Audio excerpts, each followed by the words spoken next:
바쁘고 지친 일상에서 벗어나 잠시 멈추고 앉습니다.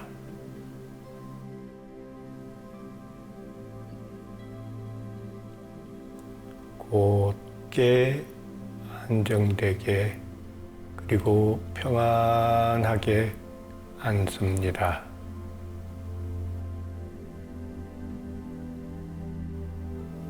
크게 3번 깊이 숨을 내쉬고 들이마시며 밖으로 나간 마음을 안으로 불러들입니다. 들숨, 날숨, 들숨, 날숨. 이제 명령하거나 생각하는 호흡이 아니라 자연히 드나드는 호흡을 가만히 지켜만 봅니다. 생각이 나면 나는 대로 내버려 두고 다시 호흡으로 돌아옵니다. 들숨, 날숨, 들숨, 날숨. 몸과 함께 호흡이 평안해지면 마음 또한 평안하고 고요한 상태로 접어듭니다.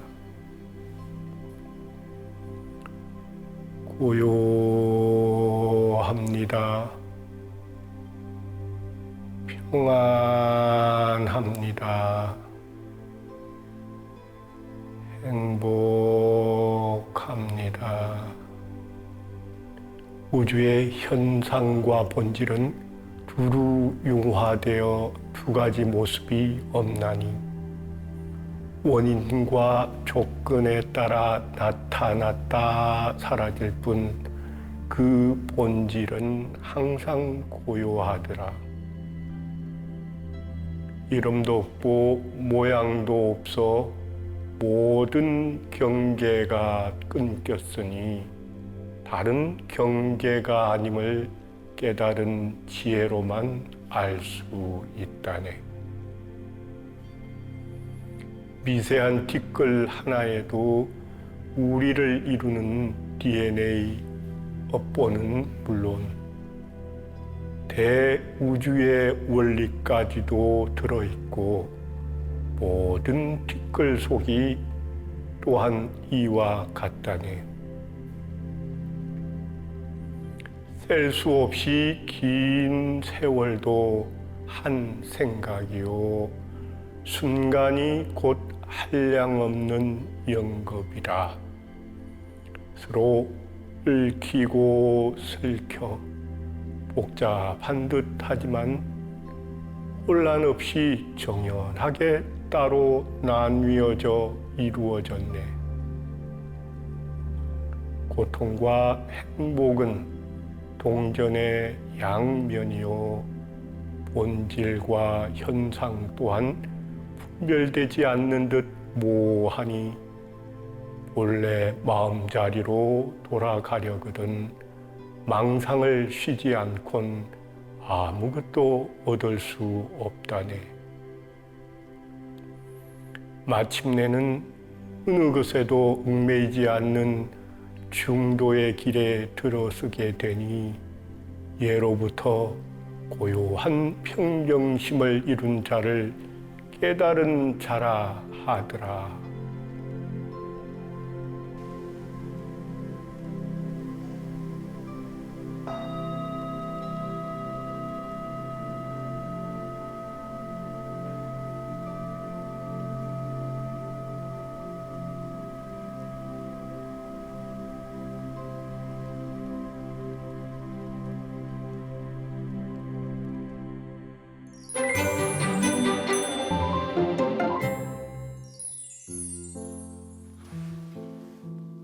안녕하세요. 사단법인 한국명상총협회 이용태 교수입니다. 오늘은 여러분들과 함께 무엇이 진짜인가, 우리가 살아가고 있는 이 현실의 세상, 유니버스일까요? 아니면 가상의 새로운 공간, 메타버스일까요? 유식 불교의 입장에서 풀어보기로 하겠습니다. 몇 해 전 일론 머스크가 SNS에 올린 글이 많은 사람들의 입에 회자되곤 했습니다. 이 세상이 시뮬레이션이 아닐 확률은 10억 분의 1이다라는 말 때문이었죠. 자, 과연 우리가 살아가고 있는 세상은 어떤 세상일까요? 1차 산업혁명, 2차 산업혁명, 3차, 4차로 이어오면서 정보혁신, 디지털 미디어가 만들어낸 새로운 환경은 기계, 로봇에 이어서 빅데이터, AI라는 용어들로 점철하고 있습니다. 이런 현대 디지털 기술이 만들어낸 공간이 메타버스라는 공간이죠. 메타버스란 여러분들도 잘 아시다시피 시뮬레이션에 기반한 가상의 3차원 활동 공간이다. 하지만 종전의 가상 공간, 3D 공간은 게임과 같이 그냥 끝나버리고 현실로 연결되지 않았다면 메타버스는 가상의 공간이지만 각각의 참여에 의해서 상호작용에 의한 결과가 현실로 연결된다는 차이가 발생하게 됩니다. 시뮬레이션이란 과학적 인과 법칙에 근거해서 추정해보는 가상의 공간 또는 현상 정도로 설명해 볼 수 있겠죠. 과학의 기초공식, 수학의 기초공식이라고 얘기할 수 있는 y는 fx라는 함수관계로 설명이 될 듯합니다. 인연의 법칙이 과학의 법칙하고도 그대로 상통합니다. 다를 수가 없죠. 하나니까. 연이라는 환경, f라는 함수에다가 x라는 각자의 행위, 원인 행위를 했을 때 나타나는 결과를 y라는 함수 관계로 풀어낸 거라고 할 수 있죠. 인과 응보라고 얘기를 하죠. 원인, 연기라는 설명으로도 풀어볼 수 있겠습니다. 자, 메타버스란 이 시뮬레이션에 기초했는데요. 우리가 어떠한 사물을 보았을 때 오감을 통해서 머릿속에 들어와서 머리에서 분석, 해석한 결과를 통해 가지고 우리가 보고 있다고 하는 그 세상이 구현되는 거죠. 시뮬레이션, 컴퓨터 기술 또한 인간의 인지작용, 인시작용을 그대로 옮겨놓은 거라고 볼 수 있겠습니다. 자, 이런 측면에서 보면 우리가 보고 있는 유니버스라는 세상과 컴퓨터가 만들어낸 메타버스라는 공간의 프로세스는 다르지 아니하다 이렇게 볼 수 있겠죠. 우선 우리가 빅데이터라는 표현을 메타버스에서는 씁니다. AI가 작동하기 위해서는 수많은 정보들로 이루어진 빅데이터가 있어야겠죠. 우리가 바로 인식을 할 때 어떻게 외부의 정보를 받아들이죠? 오감이죠. 눈, 귀, 코, 혀, 그리고 손을 통해서, 몸을 통해서, 오감을 통해서 정보를 받아들이면 그 다음 어디로 갑니까? 메타버스에서는 AI가 그 빅데이터를 분석을 해서 뭔가 솔루션을, 결과치를 만들어내죠. 이게 우리의 두뇌 작용에 해당되는 부분이죠. 오감을 통해서 받아들인 정보를 우리 뇌가 분석해서 해석을 합니다.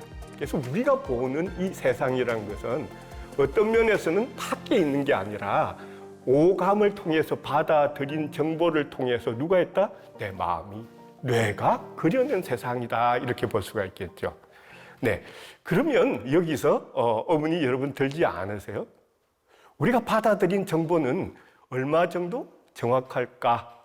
AI가 AI이기 위해서 가장 중요한 게 데이터가 중요한 거죠. 신뢰할 수 있는 좋은 데이터, 풍부한 데이터가 필요합니다. 그런데 불행하게도 인간이 인지해서 받아들이는 오감에는 너무나 치명적인 한계가 있다고 하죠, 과학적으로. 우선 우리가 보는 빛은 절대빛이 100이라면 인간이 받아들일 수 있는 빛은, 볼 수 있는 빛은 단 5%밖에 되지 않는다고 하죠. 소리는 어떨까요? 소리는 더하죠. 네, 절대 음파 속에서 인간이 들을 수 있는 가청 대역은 불과 1%밖에 되지 않는다고 합니다. 자, 그러면 어떤 결과가 나올까요? 5%밖에 안 되는 시각이라는 정보와 1%밖에 안 되는 소리를 가지고 나머지는 뭐가 있죠? 뇌가 만들어낸 거죠. 추정을 한 거죠. 컴퓨터가 어떠한 데이터를 가지고 시뮬레이션을 해 들어가듯이. 그런데 여기서 끝이 아니죠. 네, 여기서 끝이 아니죠. 어떻게 되느냐? 유식 불교에서 우리는 팔식이라는 설명을 합니다. 우선 말씀드렸던 대로 5가지 감각기관을 통해서 정보를 받아들였어요. 네, 그 다음에 이 육식 6번째 인식, 뇌가 해석을 합니다. 우리 마음이 해석을 합니다. 자, 거기서 끝나면 괜찮은데,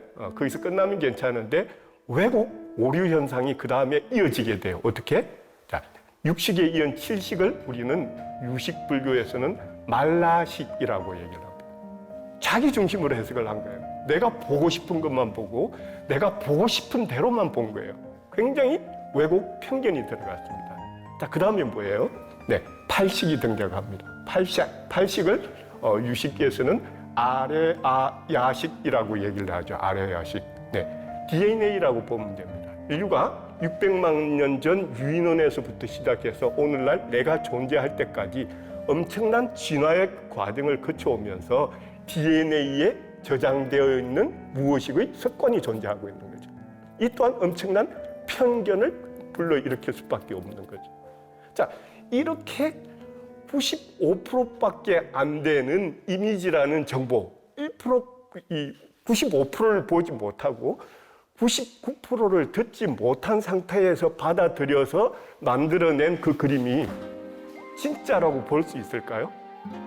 차라리 컴퓨터가 과학기술을 동원해서 많은 데이터를 통해서 받아들인 정보로 해석한 게 우리가 보는 세상보다 더 현실에 진짜에 가깝지 않을까 하는 생각은 해보지 않으셨는지 모르겠습니다. 자, 이렇게 우리가 보는 세상이란 우리 머릿속에서, 우리 마음속에서 이루어져 있는 세상임에도 불구하고 말라식, 내 중심의 편견이나 주관이 들어가서 내가 본 것만이 옳다라고 얘기를 합니다. 네. 과연 그럴까요? 100점 만점에서 전부 다 맞춰도 5점밖에 안 나오는데 거기다가 경상도 표준말로는 겐또 그러죠. 네. 연필 굴리기 해가지고 이렇게 추정해서 만들어서 맞출 수 있는 확률이 얼마나 될까요? 네, 어차피 10점을 넘지 않겠죠. 그런데도 옳다고 우기는 이런 현상을 보면 우리는 뭐라고 설명을 해야 될까요? 네, 바로 이겁니다. 자, 이것만이 다가 아니죠. 이것만이 다가 아닙니다. 유식불교에서 또 가라사대 일수사견이라는 표현을 씁니다. 하나의 물인데 어떤 세상에서는, 천상의 세계에서는 보석으로 보이고 인간의 세상에서는 마시는 물로 보이고 물고기는 살아가는 세상으로 보고 아귀들은 피구름으로 본다라고 얘기를 하죠. 네, 저는 이거를 다른 각도에서 차원에 대한 설명으로 바꾸어 들어갑니다. 자, 차원. 우리가 공간의 개념을 설명할 때 어떻게 가죠? 네, 1차원. 1차원은 뭐가 1차원이죠? 연기로 연기를 해보시면 답이 나옵니다. 쉽게 이해가 됩니다. 자, 연기 최초의 시작은 뭡니까? 138억 년 전 이 지구별이 생겨나기 전에 우주가 태동될 때 최초의 한 점에서부터 빅뱅이 일어나면서 점점 점들에 의해 가지고 은하계, 우주, 태양계, 지구에 이르기까지 많은 점의 연결이 있었습니다. 자, 1차원. 점과 점의 연결, 선을 1차원이라고 얘기를 하죠. 자, 여러분들 이해하기 쉽게 조금 차원을 높여보겠습니다. 자, 2차원은 뭐죠? 네, 선과 선이 연결됩니다. 선과 선이 연결되면 뭐가 되죠?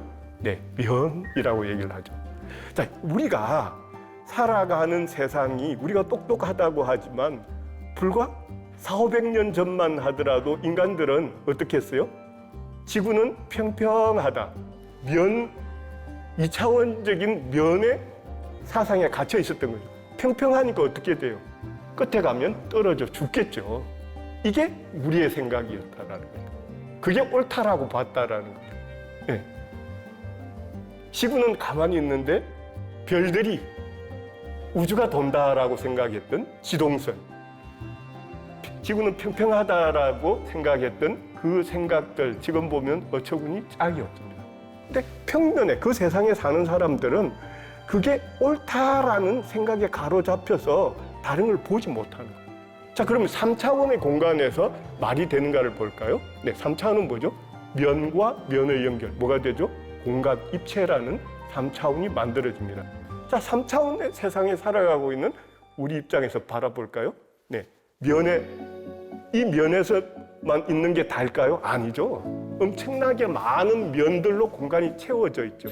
이 면에서는 볼 수 없었던 많은 것들이 아래, 위, 좌 다 나타나게 되죠.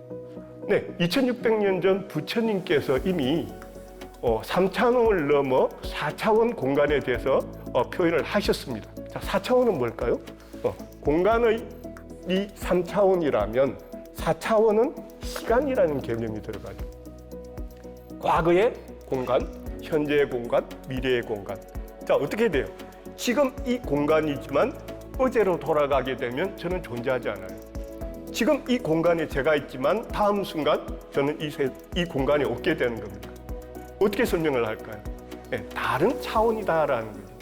네, 부처님께서 우리가 불경 속에서 흔히 나타나는 표현이 시방 3세 부처님과라는 표현을 씁니다. 자, 여기서 시방이란 10가지 방향입니다. 어떻게 10가지 방향이 나오죠? 사방이라고 그러죠. 동서남북. 거기에다가 중간에 하나씩 들어가는 거를 뭐라고 그러죠? 사유. 그럼 8개가 나오죠. 8개에다가 뭐가 들어가야 3차원 입체가 되죠? 아래, 위. 이래서 10개의 방향, 시방입니다. 정말 오래전에서부터 제대로 보신 겁니다. 볼 줄 아는 눈이 있었던 거죠. 그 다음에 여기에서도 끝나지 않고 시방 3세라고 해요. 과거, 현재, 미래라는 시간의 개념. 이미 4차원 공간을 바라볼 수 있는 눈을 가지고 계셨다라는 거예요. 우리가 마음 공부를 하고 제대로 본질을 보자는 게 내가 보는 게 다가 아니다. 그 본질에 대해서 보기 위해서는 열린 자세로 받아들여야만 가능하다라는 거예요. 내가 옳다고 하는 순간 갇혀버려서 제대로 보지를 못하기 때문에 멈추고 비우고 단디 봐라 보이나? 네, 보니 위도 보고 아래도 보고 좌도 우도 보이고 어제도 보이고 오늘도 보이고 내일도 볼 수 있는 그 깨달음의 세계로 나가고 있다는 거죠. 이럼에도 불구하고 세상은 밖에만 있다고 생각하고 계속 밖과의 도전을 하고 밖과의 경쟁만을 합니다. 진정한 힘은, 진정한 깨달음은 밖에 있는 게 아니라 안에 있는 겁니다. 네, 환경에서도 그런 말씀이 나오죠. 네, 마음은 화가와 같아서 이 세상에 못 그려내는 그림이 없다. 또는 다른 표현으로 법국경 표현을 빌면 이렇게 세상은 내 마음이 그려낸 그림이다라는 것. 전부 여기서부터 나왔다라는 것. 그럼 뭐부터 해야겠어요? 이것부터 해야 되겠죠. 네, 내 마음부터 제대로 볼 줄 아는, 그래서 매 순간 어떤 일이 일어나고 있는가를 편견이 아니고 알아차리기 위해서 우리는 선명상을 하게 되는 것입니다. 좀 전에 말씀드렸다시피 불과 400~500년 전만 하더라도 지구는 납작하고 지구가 우주의 중심이다라고 생각할 정도로 고정관념과 편견, 선입견에 갇혀 있었죠. 네, 다르다라고 생각을 하지 않고 차원이 다르니 다른 것들을 본다라는 생각이 아니라 무조건 내가 맞다라는. 네, 과학적으로 공간의 개념에서 이제 여러분들은 내가 보는 게 다가 아니라는 것을 충분히 이해하셨으리라고 봅니다. 네, 차원이 다른 차원에서 바라보면 다르게 보인다. 일수사견에 대한 제대로 된 관념을 가지고 간다면 그러한 억측, 말도 안 되는 주장이나 고집은 내려놓을 수가 있게 되겠죠. 자, 이렇게 새로운 세상으로 가는 과정에서 인간들은 소위 말해 진화라는 걸 하게 되었죠. 최초로 인간이 본격적으로 도구를 활용한 역사적인 사건은 신석기 혁명이라고 얘기를 합니다. 도구를 제대로 쓰는 인간이. 거기서부터 인간은 다른 어떤 유해 동물들보다 진화를 거듭하게 되죠. 만물의 영장이 되기 시작합니다. 자, 이렇게 도구를 사용하면서 우리가 지금 흔히 얘기하고 있는 산업혁명, 1차 산업혁명. 1차 산업혁명은 뭐죠? 기계, 말이나 소의 힘 대신 전기 자동차와 같은 기계화를 통해서 1차, 2차 산업혁명, 자동화, 기계화, 자동화까지 이루어지게 되죠.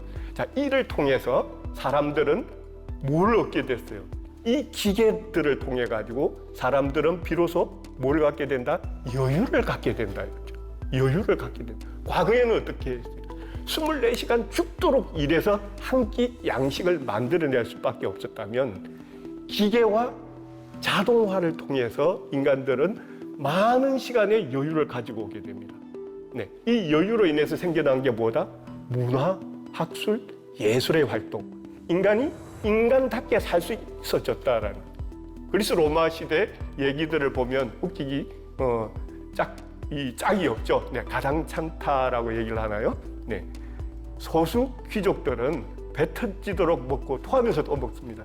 그런데 그 소수를 위해서 나머지 대부분들은 죽라고 일을 하는 소, 돼지 같은 존재로 희생을 되었던 겁니다. 그렇게 놓고 본다면 기계가, 자동화가 나쁜 건가요? 아니요. 오히려 많은 사람들이 인간답게 살 수 있도록 만들어준 거죠. 그 이후에 일어난 3차, 4차 산업혁명으로 오면서 우리는 육체 노동에 대한 여유를 다음 단계, 정신적인 여유를 갖게 되죠.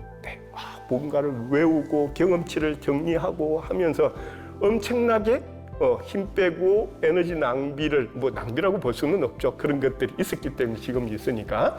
근데 그런 과정들에서 가졌던 그 수고들을 또 들게 되죠. 뭐를 통해서? 컴퓨터를 통해서. 일일이 외우지 않아도 되잖아요. 내가 머릿속에 담아 놓을 수 있는 지식 정보보다 조그만 USB에 도서관, 요즘은 도서관, 커다란 대형 도서관 전체 장서 양을 요만한 거에 다 담을 수 있을 정도로 기술이 발달했잖아요. 그죠? 이게 지식이라고 그러죠. 그죠? 한때는 지식혁명, 지식경제라는 표현을 썼습니다. 자, 그 다음 단계에서 뭐가 나와요? 지식 정보라는 것 자체가 너무 많으니까 홍수가 쓸모가 없어지죠. 너무 많아서 뭐가 있는지 몰라. 마치 우리 머릿속에 잡동사니가 가득 들어앉아 있으니 보이지가 않는 거야. 예전에 시골에 가면 정지라고 그러죠. 부엌 위에 다락방 같은 게 있습니다. 예전에 할머니들이 물건을 받으면 차곡차곡 쟁겨둡니다. 뭐가 있는지도 모르고 쟁겨집니다. 그러다가 할머니가 돌아가시고 난 다음에 물건을 정리하면서 쭉 빼고 보니까 야, 저렇게 넓은 공간이었구나라는 걸 비로소 보게 되는 거죠. 아무리 많은들 제대로 활용을 할 수가 없게 되죠. 그래서 등장하는 게 뭐다? AI. AI란 뭐다? Artificial Intelligence라고 하죠. 뭐죠? 인공지능. 지능은 지식을 활용할 수 있는 역량, 능력이라고 얘기를 하죠. 자, 우리는 AI 때문에 또 두려워합니다.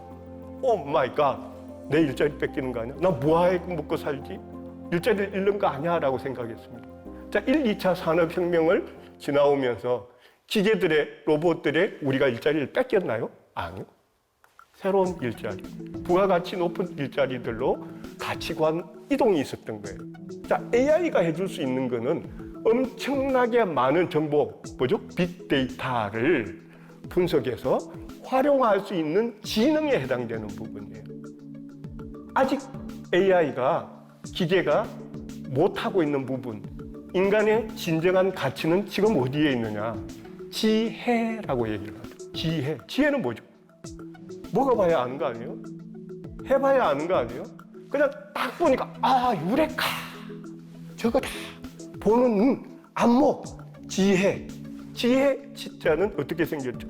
알지와는 다르죠. 알지 밑에 뭐가 들어가 있죠? 태양, 날이 들어가 있어요. 무슨 말이죠? 태양에 비춰서 훤히 보이니 알라고 할 필요는 없다는. 그냥 보이는 거야. 이게 통찰력이라고 그러죠. 예, 인간에게는 이게 있다라는 거예요. 예, 이 지혜, 통찰력이 진정한 인간의 가치다라는 거죠. 자, 그러면 우리는 어떻게 살아야 될까요? 기계의 AI의 노예가 될 것인가? 게임 속에 빠져서 벗어나지 못하고 헤매고 고통받는, 예. 매트릭스 영화에 보면 나오죠. 예, 빨간 약을 먹고 고통받으면서 진실을 알래, 아니면 파란 약을 먹고 그냥 즐겁게 해롱 그리면서 살래라는 얘기가 나옵니다. 네, 구속될 것인가, 활용할 것인가. 인류는 지금까지 유인원에서부터 600만 년 전 최초의 유인원에서부터 끊임없는 인과 연애의 법칙에 의해서 진화하면서 발전하는 과정 속에서 말씀드렸던 대로 신석기 혁명에서 현대의 4차 산업혁명에 이루어지기까지 슬기롭게 기계를 활용하고 살았다는. 우리가 마약, 술에 찌들면 어떻게 되죠? 벗어나질 못하죠. 왜? 노예가 됐으니까. 내가 컨트롤할 힘을 잃어버린 상태로 접어들었으니까. 근데 명상은 뭐죠? 네, 메디슨이 아니고 메디테이션이라고 얘기를 하죠. 약물로 치료하고 약물로 중독되는 게 아니라 스스로 그러한 상태로 들어가는 자연 면역력 상태를 얘기를 하는 거죠. 마음이 모든 것을 가름한다. 보는 것도 내 마음이 만든 거다. 그래서 일체 유심조라고 얘기를 하죠. 네, 마음 공부를 강조하는 얘기입니다. 자, 마음먹기 나릅니다. 끌려 들어가는 것이 아니라 주인된 자세로 어디에 임하든 열린 마음으로 겸하게 받아들이고 깨달음의 자세로 겸하게 받아들인다면 더욱더 슬기로운 세상이 기다리게 된다라는 말씀이 되겠습니다. 자, 이러한 마음먹기에 따라서 똑같은 것도 다르게 보입니다. 여기서 여러분들에게 잠시 재미있는 영어 단어 하나 보여드릴게요. 우리가 바라볼 때 부정적인 시각으로 보면 어떻게 온 잡다한 생각으로 머릿속에 꽉 가득 차가지고 부정적인 생각이 가득 차니까 impossible이라는 영어 단어를 떠올리게 되죠. impossible, impossible. 어떻게 impossible을 가능하도록 바꿔놓을 수 있을까요? impossible을 가능하도록 바꿔놓는 것 또한 마음입니다. 어떻게? 자, 내 머릿속에 쉼표를 주고, 잠시 쉬어. 네. M 다음에 뭐가 들어갔죠? 스페이스가 들어갔죠. 네.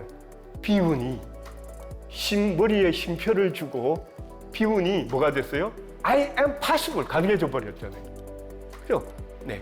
이래서 진정한 창조와 혁신이란 정신없이 바쁘게 살아가는 것을 통해서만 나타나는 것이 아니라 멈추고 비움을 통해서 Day one, 초심이라고 그러죠. 초심에서부터 바라보면 무한한 가능성이 보인다라는 얘기입니다. 자, 오늘날 우리는 고령화 사회라고 얘기를 합니다. 그죠? 저는 고령화 사회라는 표현보다는 시니어, 노인이라는 표현보다는 시니어라는 표현을 더 많이 사용하고 싶은 사람이고 그렇게 사회에 보편화시키고 싶은 사람입니다. 네, 시니어 뭐죠? 네, 주니어 애들 말고 시니어 어른다움. 네, 이게 필요한 거다. 과거의 동물의 왕국에서는 젊음만이 육체적인 힘만이 다였는지 모르겠습니다. 하지만 조금 전에 돌아봤다시피 이제 동물의 왕국 힘이 지배하는 사회도 아니다라는 거예요. 네, 나이가 들면서 암기력이 떨어진다라고 얘기를 하죠. 네, 왜 하죠? 네, 바로 치면 얼마든지 찾아낼 수 있는 건데 진짜 필요한 힘이 뭐죠? 지혜. 통찰력, 세상을 바라보는 눈, 네, 이겁니다. 자, 이런데도 이제는 나는 맛이 갔어. 시니어 노인이야. 노인이 아니라 시니어. 어른다움은 어디서 나오죠? 지혜에서 나옵니다.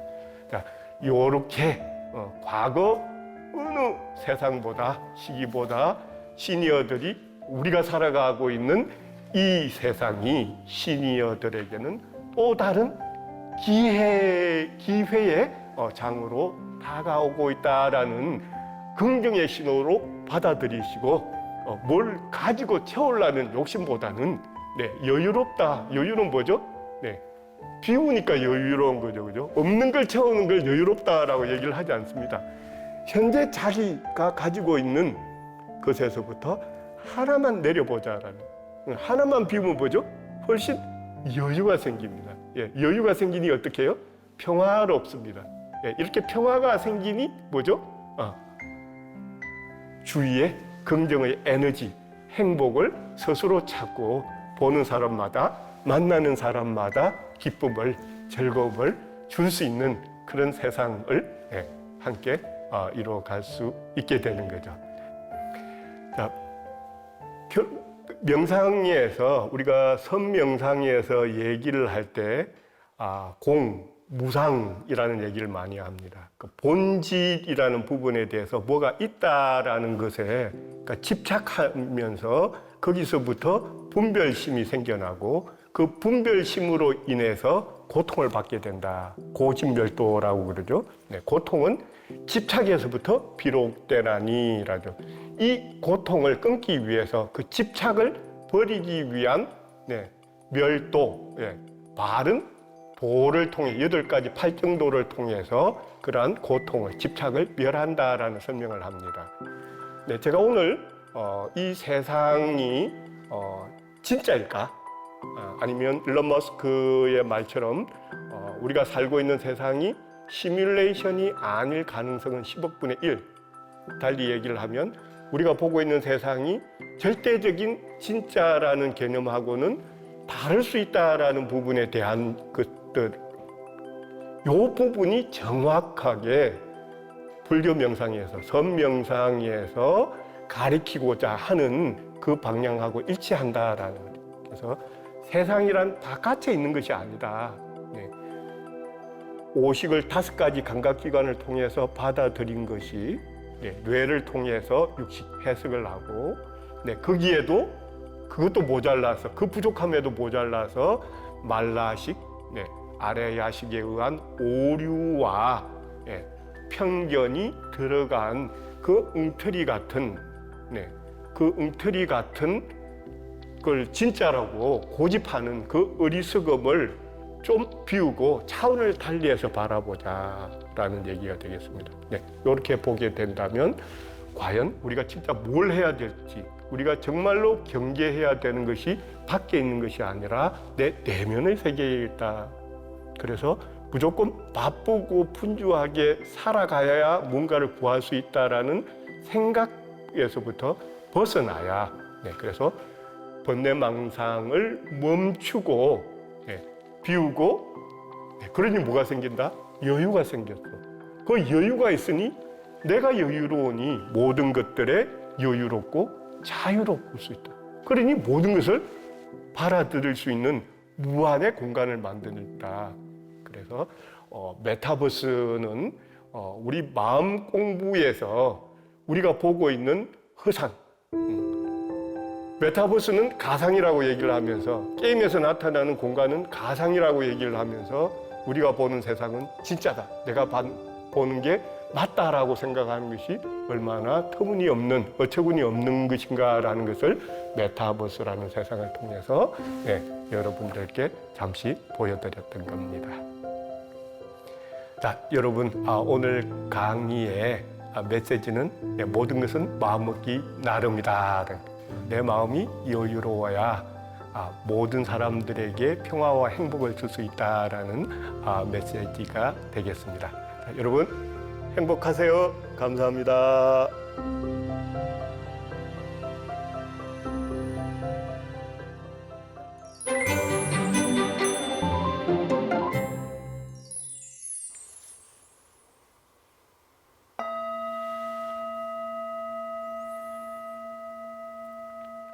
가능한 편한 복장으로 입고 가볍게 몸을 풀어줍니다.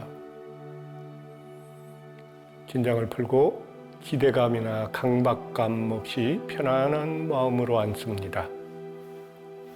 상체는 곧게, 팔과 다리는 안정되게 두고 편안한 자세를 취합니다.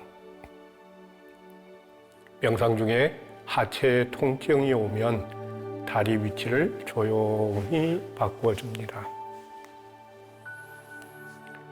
평안한 마음으로 드나드는 호흡을 지켜보며 몸과 마음을 따스한 손길로 어루만져 줍니다. 메멘토 모리 까르페 디엠. 죽음을 기억하고 오늘에 충실하라. 가장 확실한 진실인 죽음에서부터 거슬러 가면 괴로울 것도 두려울 것도 없습니다. 매 순간 끊임없이 일어났다 사라지기를 되풀이하는 생멸을 알게 되고, 그로 인해 무상함을 알게 되면 매 순간 변하여 고정된 실체가 없는 흐상임에도 이미 가버린, 곧 지나가게 될 대상에 집착함으로 인해 스스로 자초하게 되는 고통의 어리석음을 깨닫게 됩니다. 미련이나 후회, 집착, 기대를 모두 내려놓고 용서와 감사, 사랑으로 다시 세상을 바라볼 때 어느새 고통은 사라지고 지금 이 순간을 오롯이 즐길 수 있는 지혜를 얻게 됩니다. 지금 이 순간 호흡을 통해 살아있음의 기적과 신비를 느끼고 감사와 사랑으로 행복한 우리들의 세상을 함께 만들어 갑시다.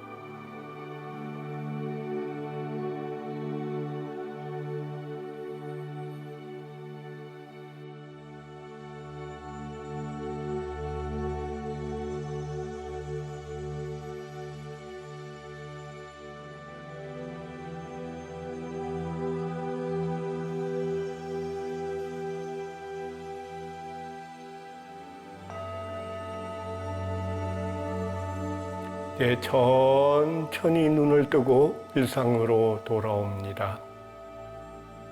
명상 중에 얻었던 사랑, 용서, 감사로 이웃과 자연을 맞이합니다. 늘 건강하고 행복하세요. 감사합니다.